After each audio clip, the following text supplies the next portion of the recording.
अब देखें इसको हमने कैसे याद रखा। हमने क्या बोला कि हमारे पास GLUT4 है जो कि ओनली इंसुलिन डिपेंडेंट है और वो सिर्फ एडिपोज टिश्यू और आपके पास स्ट्राइटेड मसल्स में पाए जाते हैं। ये बात हो गई। फिर हमने कहा कि हमारे पास GLUT1 बाकी सारे क्या इंसुलिन इंडिपेंडेंट हैं जो कि 1 to 5 एक्सेप्ट 4 बाकी सारे इंसुलिन इंडिपेंडेंट आ जाते हैं। जिसमें हमारे पास टॉप पे क्या था, GLUT1 था और उसमें हमने कहा था भी ब्रेन है, ब्रेन के नीचे ही कॉर्निया है, उसी के लिए आपके पास ब्लड होना ज़रूरी है और RBCs के लिए आपके पास प्लेसेंटा से गुजर के जाता है। तो इस तरह से मैंने याद रखा। फिर हमारे पास GLUT2 जो था वो बाई डायरेक्शनल था। बाई डायरेक्शनल का मतलब है हर चीज़ की दो डायरेक्शंस हैं कि जैसे कि हमारे पास बीटा सेल्स थे पेनक्रियाज के, वो ग्लूकोज लेता और इंसुलिन देता है ना। इस तरह से आपके पास GIT था, वो लेता और देता दोनों हैं। इस तरह से लिवर है, वो लेता देता दोनों हैं। इस तरह से आपने याद रखा। और एक पता नहीं क्या था, किडनीज। हाँ, किडनी भी आपके पास लेती है और कुछ ना कुछ बदले में देती है।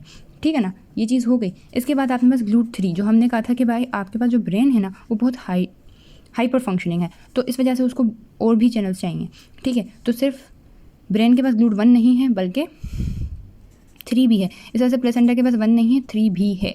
अब बचा GLUT5 जो हमने कहा, तो GLUT5 के लिए आपने क्या बोलना है, FF से याद रखना है, फ्रुक्टोज, जिसके लिए आपके पास स्पर्मेटोसाइट्स आ जाते हैं और अगेन आपके पास क्या आ जाता है, GIT आ जाता है। तो होपफुली आपको याद रहेगा इंशाल्लाह।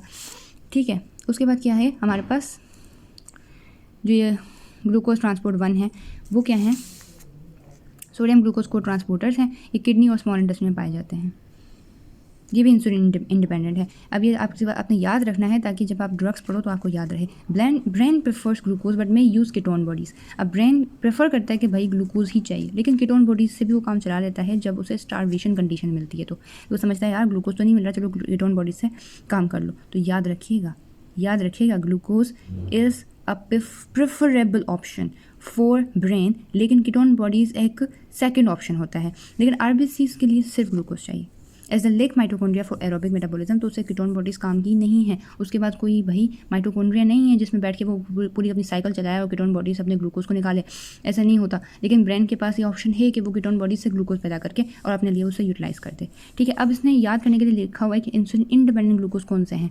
ब्रेन है, RBCs, intestine, cornea, kidney, liver, islet cells, placenta, spermatocyte, ये सारे ब्रिक लिप्स से याद रखो।